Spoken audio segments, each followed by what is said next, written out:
Good morning.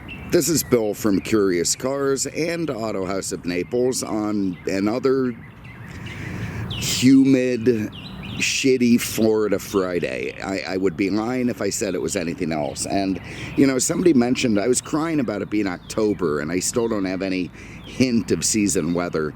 And somebody in the comment section said, oh, you know, Bill, it's Southwest Florida. Nothing gets better till at least mid-November. Yeah, okay, fine. I know. You know, I mean, historically, I remember we've had hurricanes blow through in November and, you know, bring nice weather in behind them. It was kind of a little silver lining on one of those things. But, you know, a guy can dream, damn it. You know, occasionally weird, freakish things happen, and Southwest Florida weather can be a little bit unpredictable, and you never know.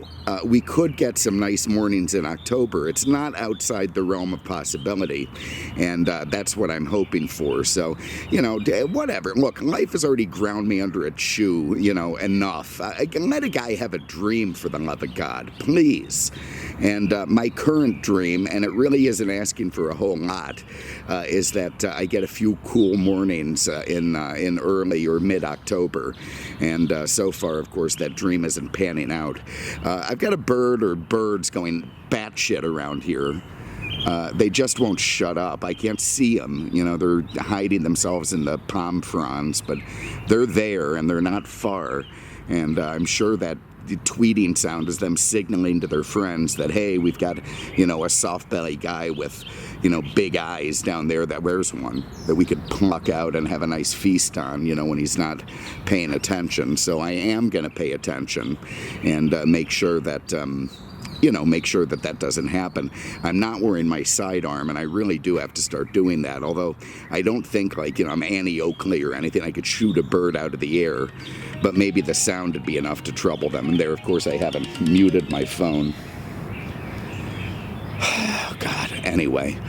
All right, so look, really quick today, and I'm not going to ramble on because this is going to be a genuinely fast review. I know look, I know there's not people out there begging for it. I mean, the people that want a quick review, they click on one of my videos, they see it's 52 minutes, oh, God.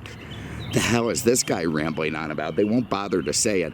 It's just for my own satisfaction, because when I look back through the years, and I mean, I've done, turns out, hundreds of videos on some of these cars over the past. The bulk of them were in the 15 to 25 minute range.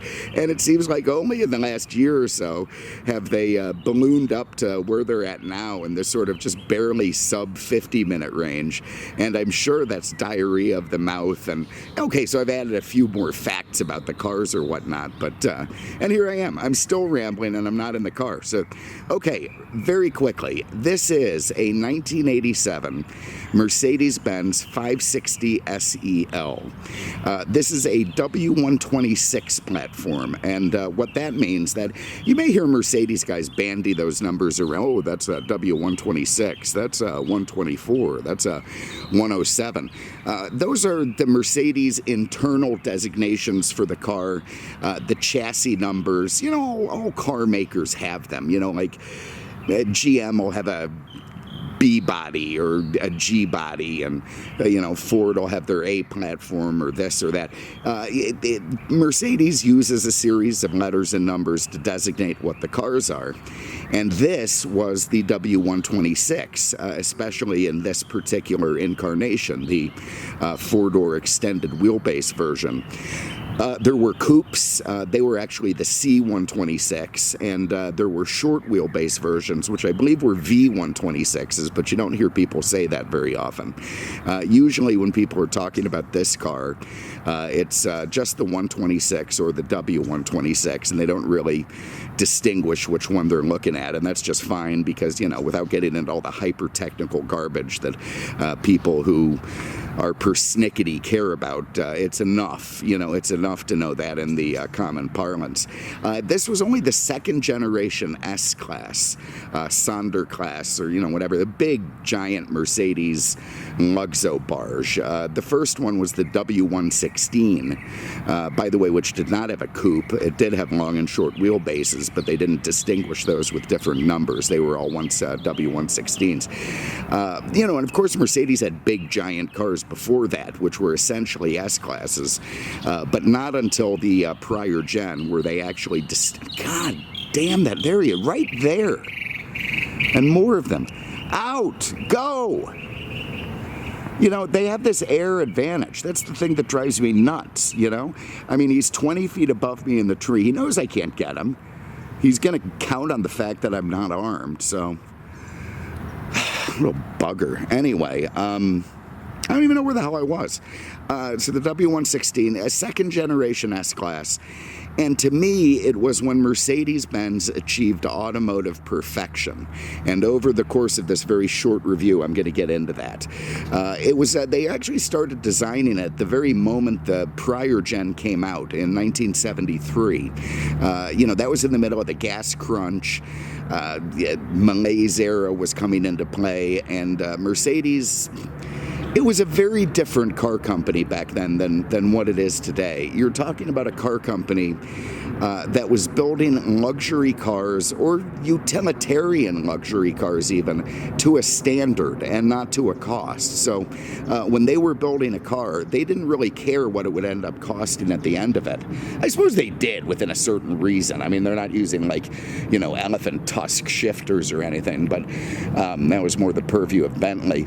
But they wanted to create a car with the finest, most unbelievable engineering in the world that would, transport its occupants and get safety, luxury, style, and comfort at high rates of speed. And God knows they definitely pulled that off.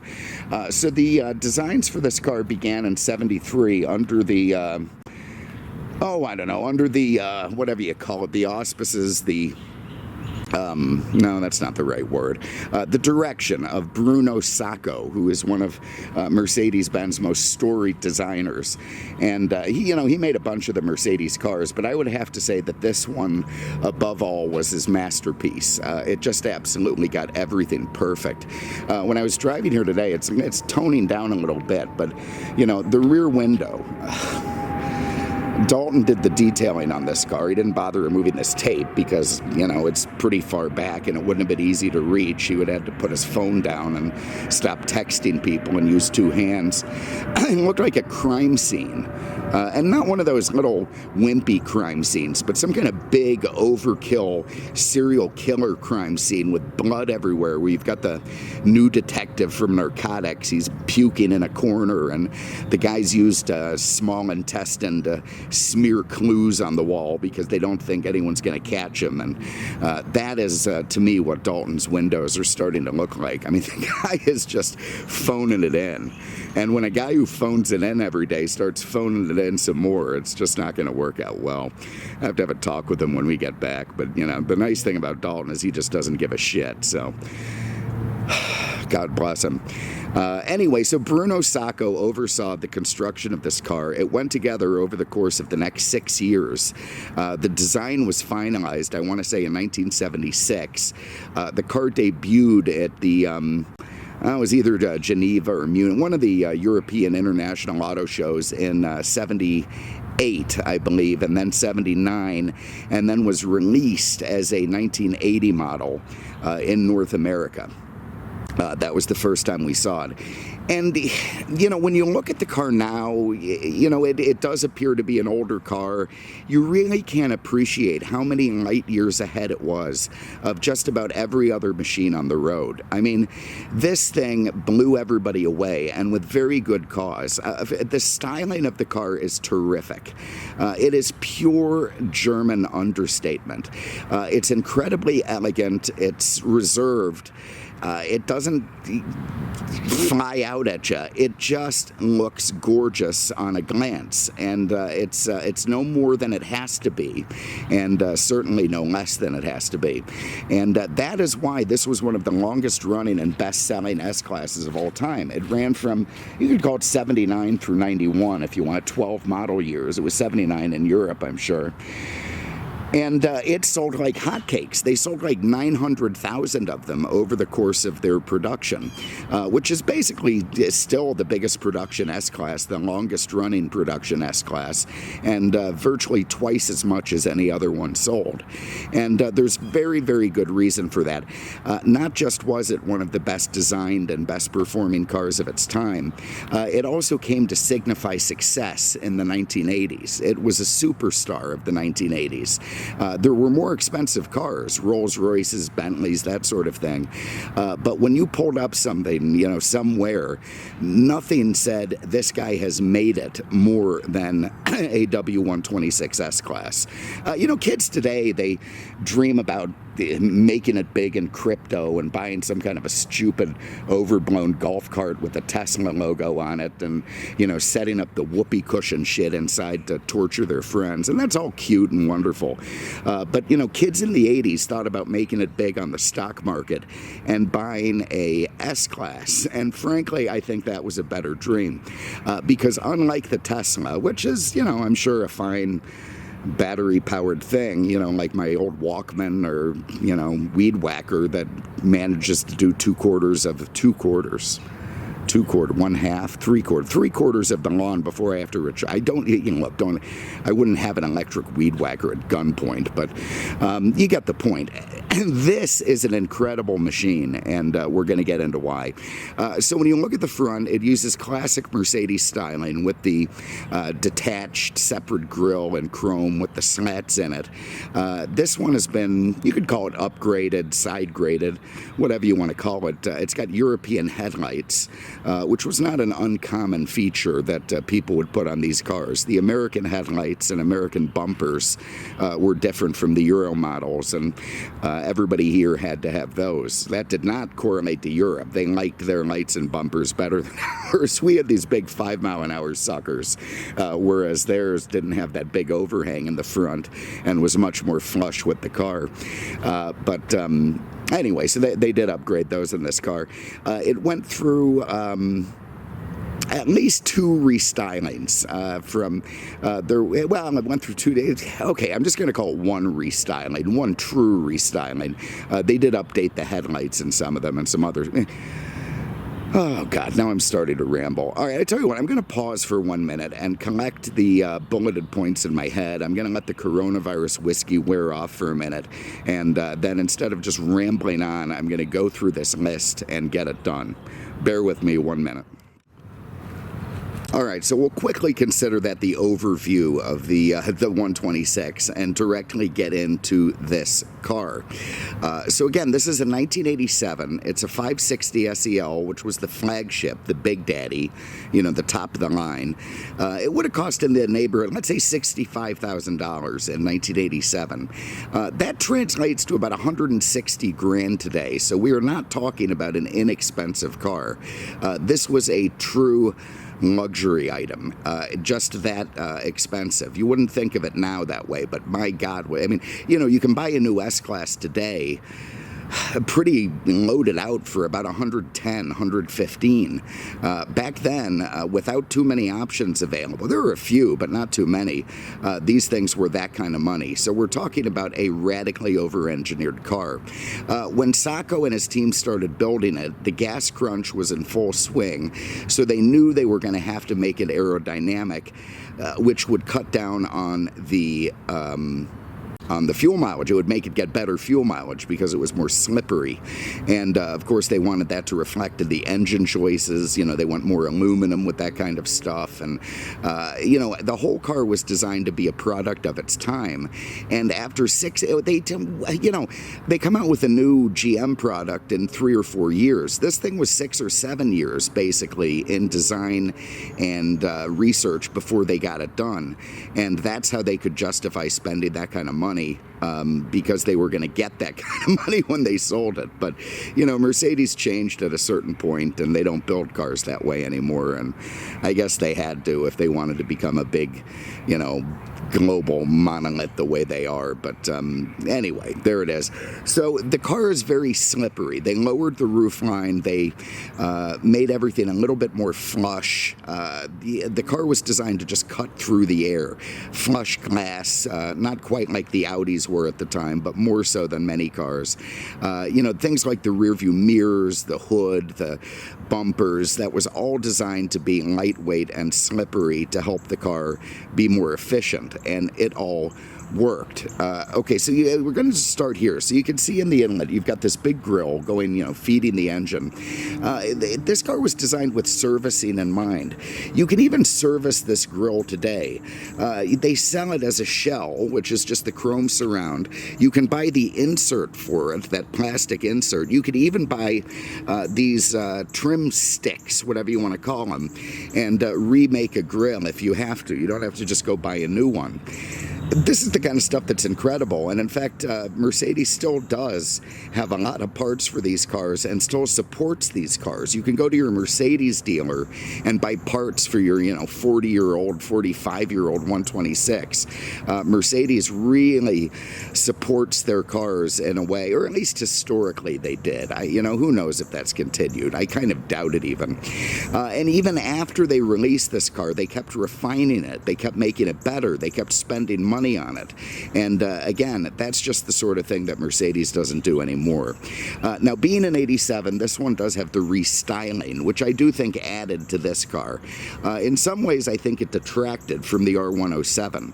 I know I'm going to get some flack for that, but I think the 380 SL in many ways looked a little bit better than the 560 SL because it really let itself be more classic than the 560. The 560, they sort of aerodynamicized it and modernized it, and it does look, of course, very nice, but I like the big, chunky chrome handles the 380 has, for instance, versus the sunken ones like on this car, which I think work on this car, but not as much on the 107. But anyway, I'm starting to ramble. The dimensions of the car are just absolutely perfect. The cladding on the side was, meant to inhibit rust.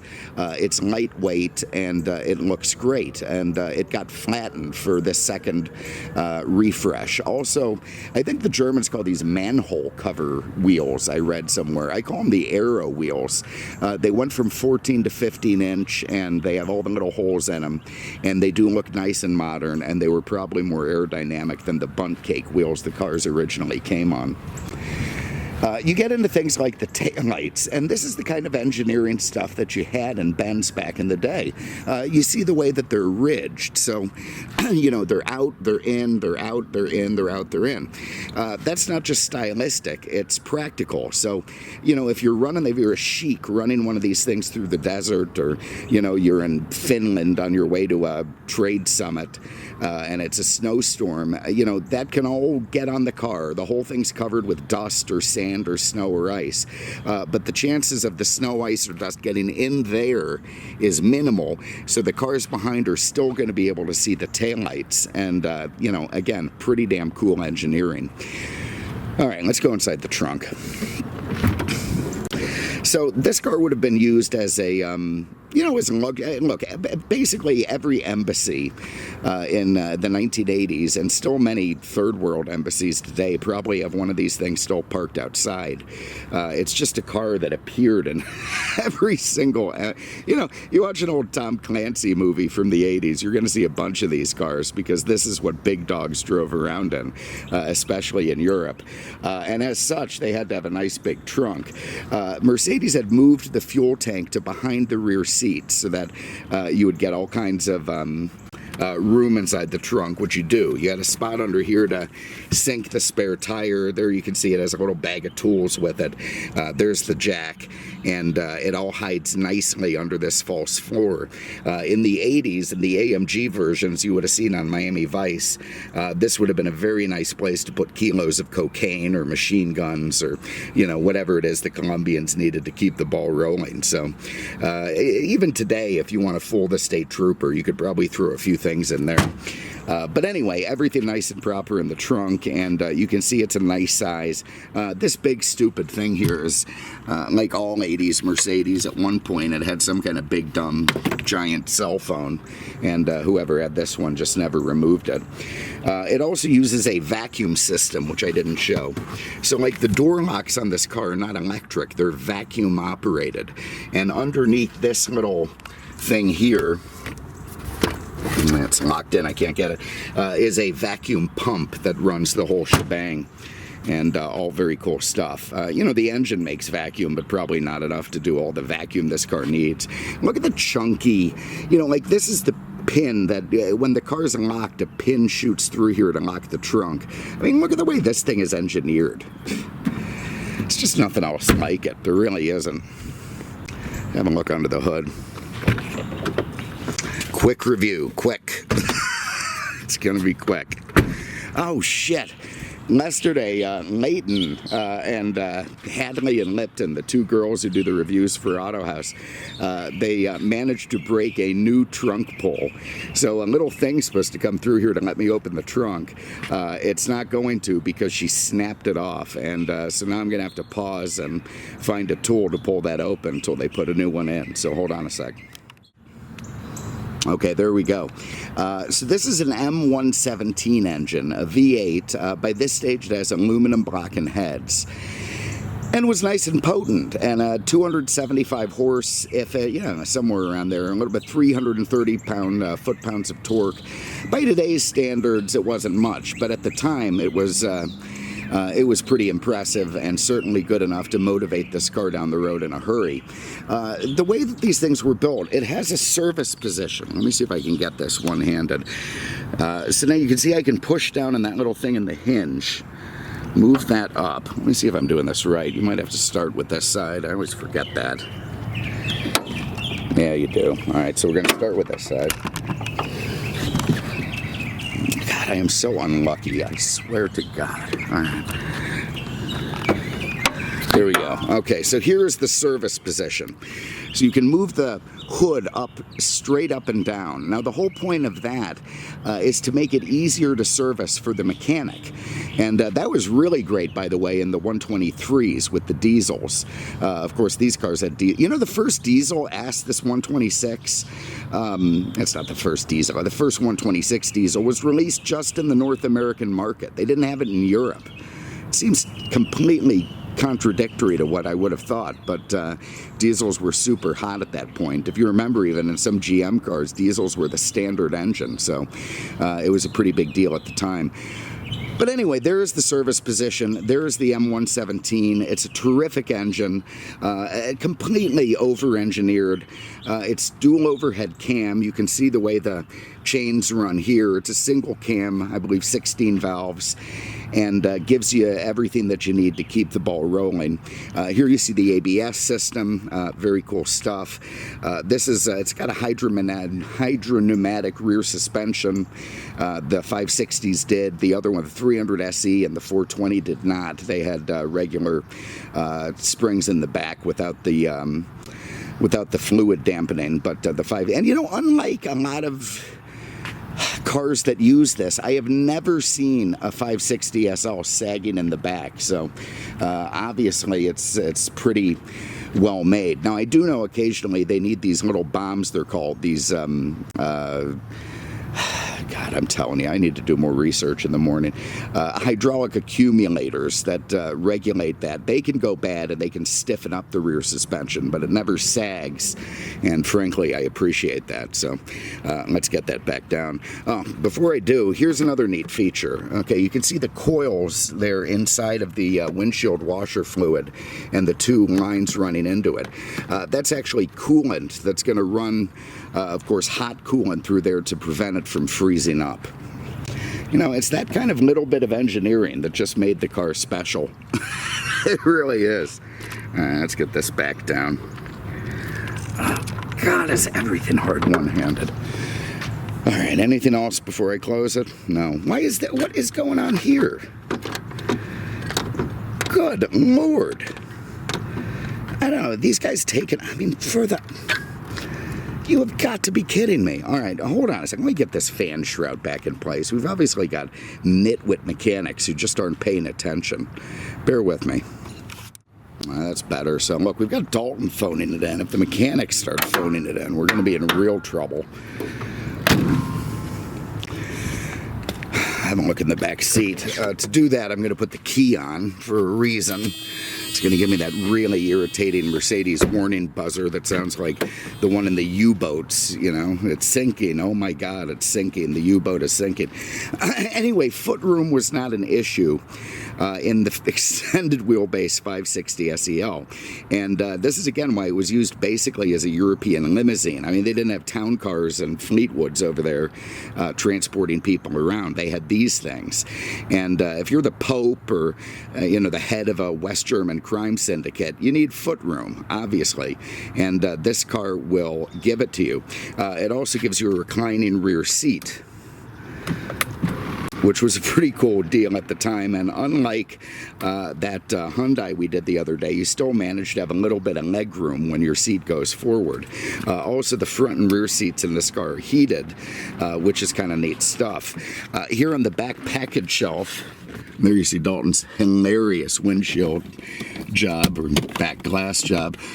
There's the first aid kit that came standard in these cars, and that was another little neat Mercedes feature that you didn't get in a lot of other stuff at the time. And you know, if you buy one of these cars, open it up, it's going to be all full of old desiccated Band-Aids and morphine syrettes and all the other stuff that a wounded German in the field might need.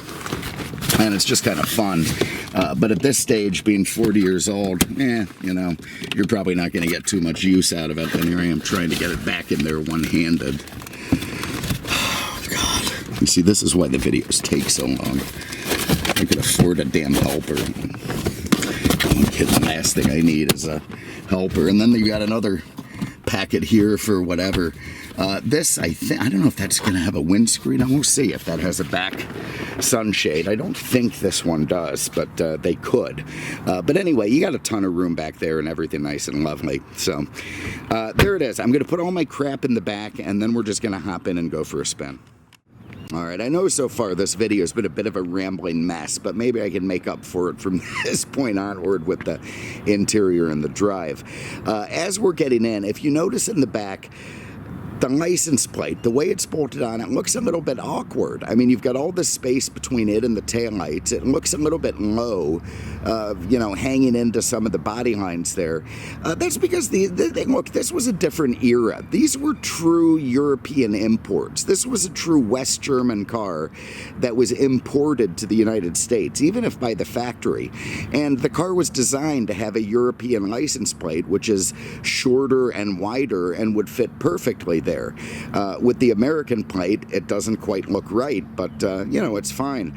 This is the kind of shit that would never happen today because it just doesn't fit the motif. You know, they've got to make things architecturally perfect, much more than you know, the internal engineering. So anyway, that's it. And while we're talking about European models, one thing that's interesting is when these cars and other Mercedes were getting sold here in the early 1980s, to avoid CAFE standard taxes and gas guzzler taxes, Mercedes left their 500 engine in Europe and only brought the smaller 380 engine here, the 3.8 liter, which American buyers who are, you know, even in the 80s, even in the Malaise era, they certainly don't want Europeans to have something they don't.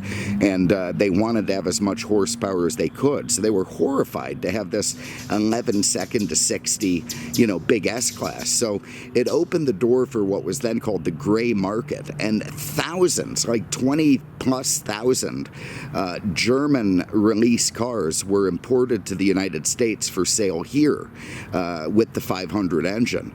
As you can imagine, that drove the American dealers insane. I mean, have these Johnny-come-latelys pulling German cars off the lot that were more desirable than the cars being sold in the U.S. showrooms was a big problematic deal for Benz dealers in America.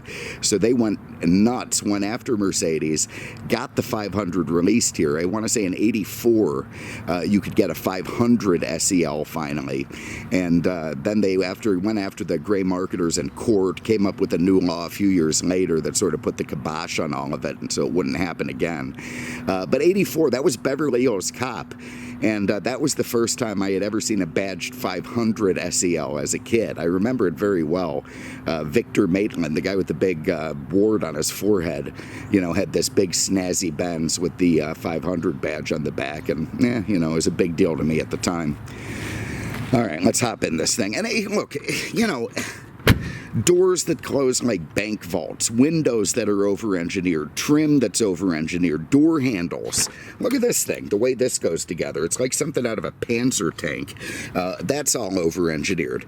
They take the finest materials they could find, leathers, woods, the switches are expensive, everything, and then sort of assemble it in this sort of humorless European way. So, this was a pretty austere car, but it just espoused richness in every square inch. Everything, every part of this car has been over-engineered and feels amazing to the touch or the ear or the eye. And that's part of its magic today. You've got the lights underneath the doors. That was a big deal at the time. At night, it would illuminate. You didn't want to step out on a rattlesnake or something if you're in Texas, so that would light things up. You've got these haptic or metaphoric switches that Mercedes pioneered. They're in the shape of the seat, so it's very easy to move it where you want it, up high on the door panel, so you don't have to reach down in some weird crevice to move the seat while you're sitting in it. Power headrests were a pretty big deal at the time. Very, very cool, and again, just not something that appeared on other cars. And here's something neat. Like, you see this perforated door panel here, and it actually has a pass-through right here on the side of the door panel. Here's the vent coming through.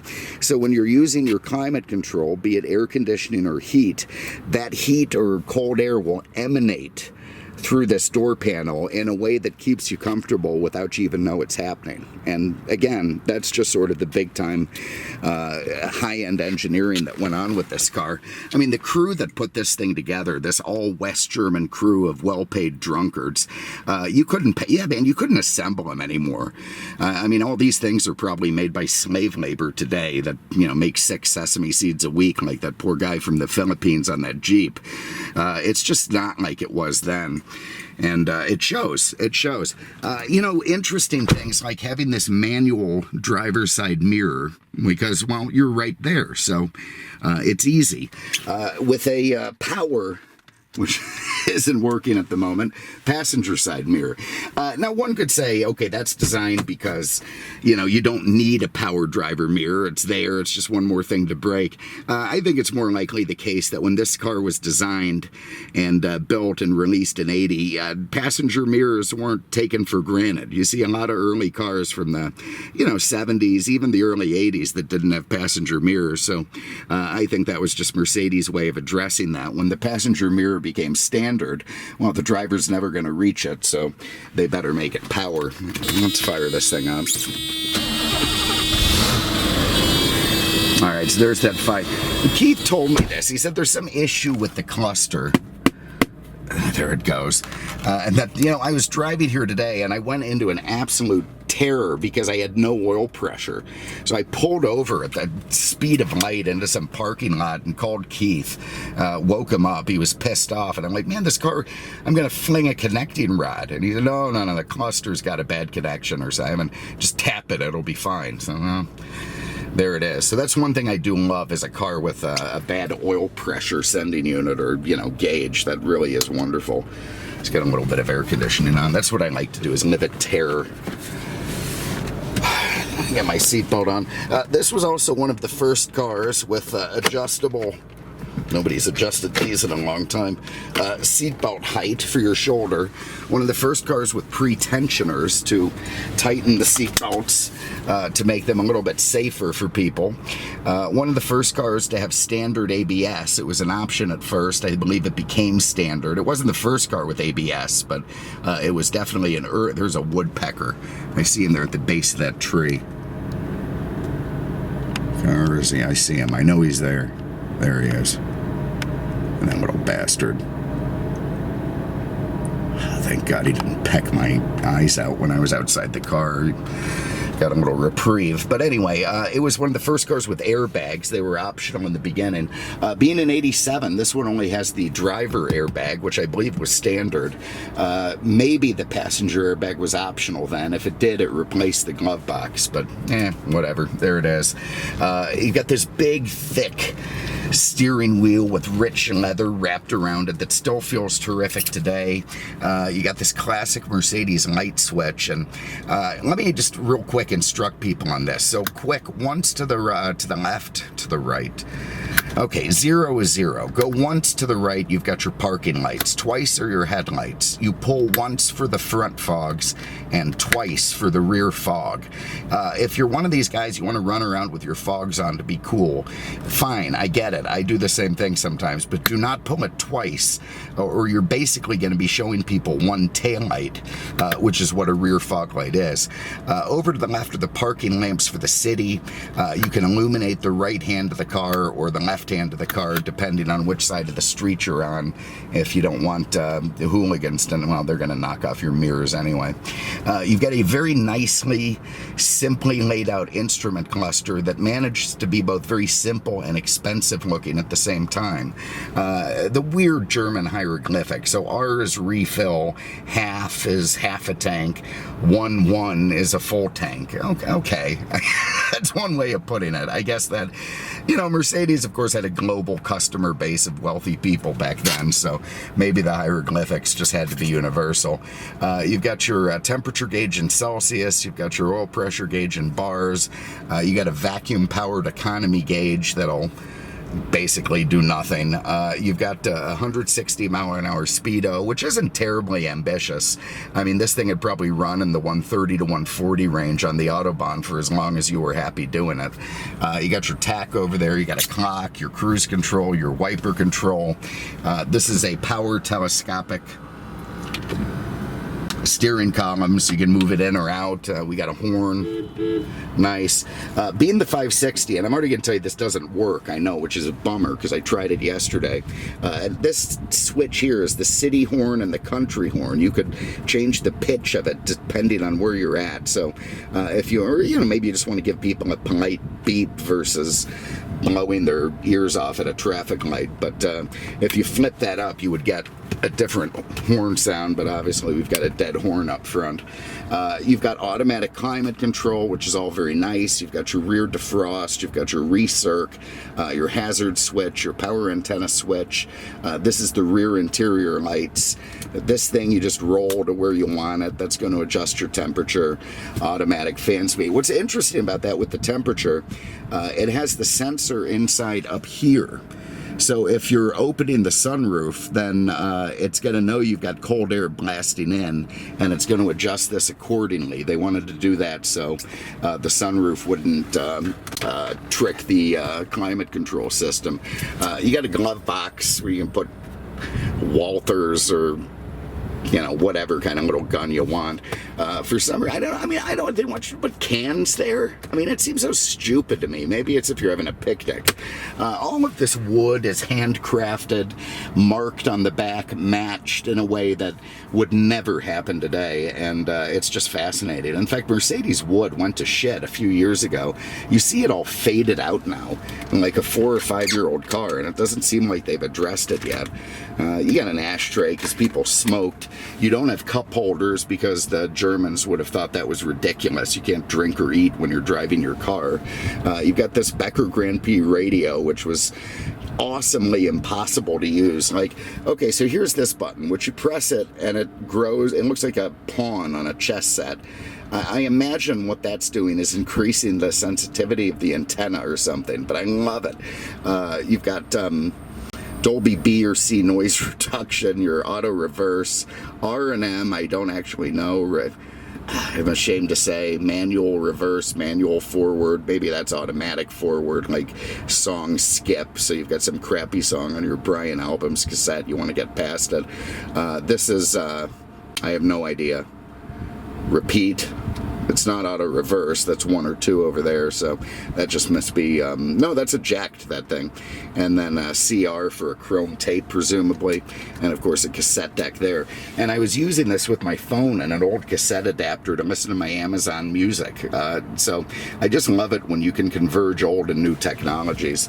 I do like the way the switches are. This is your bass and treble controls, and it's just cool. This one has the heated seats option. You've got your gated shifter, which was an absolute Mercedes standby. It's just, this is their thing, and everybody copied it later on. But that was what they had before they had shift locks. So even when you're, you know, running and park, whatever, even with your foot off the brake, you can shift this out of gear. When the Audi 5000 started killing all those children, they made it so every company pretty much, you had to step on the brake before you could shift. All of these Benzes, these transmissions, they leave in what was called either a winter or economy mode. I think it was economy at this point, where they're all going to leave in second gear. The only way you can get it to go into first gear is if you go down here, you see there's this little thing, this little switch there. If you click that over, boom, now you're going to be in first gear when you leave the light, but you have to shift it up into drive. These window switches, they just dripping.